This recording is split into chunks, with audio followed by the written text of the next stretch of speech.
నమస్తే. ఆ మార్క్సులు మావోలు ఇక్కడి పద్ధతులు ఏమైనా చూసి చచ్చారా?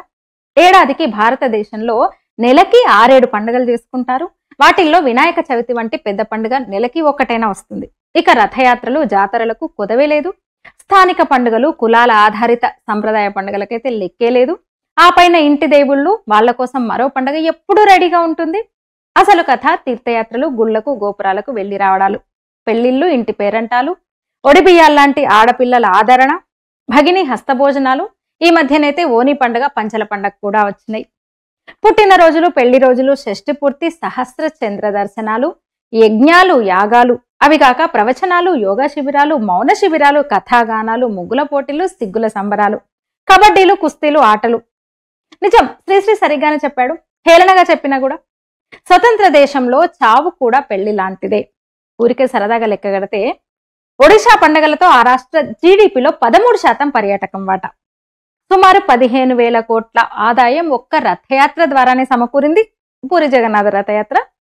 అంతేందుకు, తెలంగాణ బోనం ఎత్తితే సాధారణ మట్టి బోనం కుండా 120 నుంచి 200 రూపాయలు సైజు, అలంకరణ మీద ఆధారపడి ఉంటది. తక్కువలో తక్కువ 21 లక్షల కుండలు ఇంటూ 200 రూపాయలు వేసుకున్నా 42 కోట్లు. ఇత్తడి పాత్రలు లెక్క తీసుకోలేదు. ఇంకా కుంభమేళా సృష్టించిన వినిమయం చెప్పి చెప్పి విసుగొచ్చింది. అసలు అక్షరాల 1.2 lakhs crores. ఇక భారత్ లో దీపావళి 3 లక్షల కోట్ల రూపాయల వినియోగం చేస్తుంది. మొత్తం యూరప్ దేశాలు, అరబ్ దేశాలన్నీ కలిపి 3 పండుగలకు వాళ్ళు సృష్టించే వినియోగం సుమారు 4 లక్షల కోట్లు. మన దేశంలో రంజాన్కి ముస్లింల వినియోగం అంటే ఆహారము, బట్టలు, బహుమతులు అన్ని కలిపి 35,000 కోట్లు. క్రైస్తవుల క్రిస్మస్ కి 15,000 కోట్లు. ఇక దాంట్లో హలీం కనుక అంటే హిందువులు కుమ్మకపోతే, క్రిస్మస్ కి హిందువులు ఒక చెయ్యి వేయకపోతే ఇద్దరి ఖర్చు 20,000 కోట్లకు పడిపోతుంది. మరి సంపదలో అన్ని యూరప్ దేశాలు కలిసినా మన కాలి గోటికి కూడా సరిపోవన్నట్టు. అంత వినియోగం జరగాలంటే ఎంత సంపద సృష్టి జరగాలి మరి ఆలోచించండి. ఇక ఏ పండగ లేని దరిద్రులు, నాస్తిక, కమ్యూనిస్టులు బతికి ఉంటే ఎవరికి లాభం? చస్తే కూడా ఎవరికి లాభం? పూడ్చాలో కాల్చాలో తెలీదు, కనీసం పిండం పెట్టడానికి డబ్బు వాడరు. దాన ధర్మాల ముచ్చటే లేదు. చావులో కూడా మీ వల్ల ఏ కులానికి దమ్మిడి రాదు. హిందువుల చావులో కూడా మంగలి, చాకలి, కాటి కాపరి, పంతులు ఇలా 14 కులాలు బ్రతుకుతారు. సరే, వినాయక చవితికి ఊరికే పెరిగే గడ్డి ఆకులు అమ్ముకొని కూడా నా గ్రామీణుడు, నా దళితుడు జీవిస్తాడు.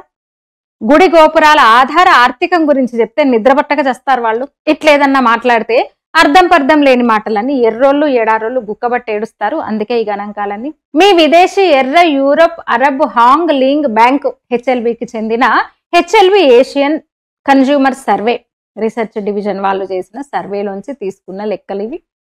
ఇది ఒక ఫైనాన్స్ కన్సల్టింగ్ గ్రూప్.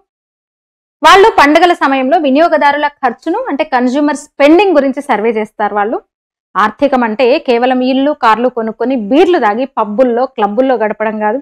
పెట్రోల్ అయిపోతే అడుక్కు తినబోయే ఆర్థికం గురించి, వేరే దేశాన్ని దోపిడీ చేయకపోతే బ్రతికేలేని ఆర్థికాల గురించి లెక్చర్లు దొబ్బకండి మాకు. సో వదిలేయండ్రా బాబు మమ్మల్ని ఇలా. మీ పనికి మాలిన ఎకనామిక్స్ చదివితే మొల మీద గోచిగుడ్డ కూడా మిగలదు. మాది పండగల భూమి, మీది గుడారాల కుమ్ములాటల భూమి. పోలికెక్కడ?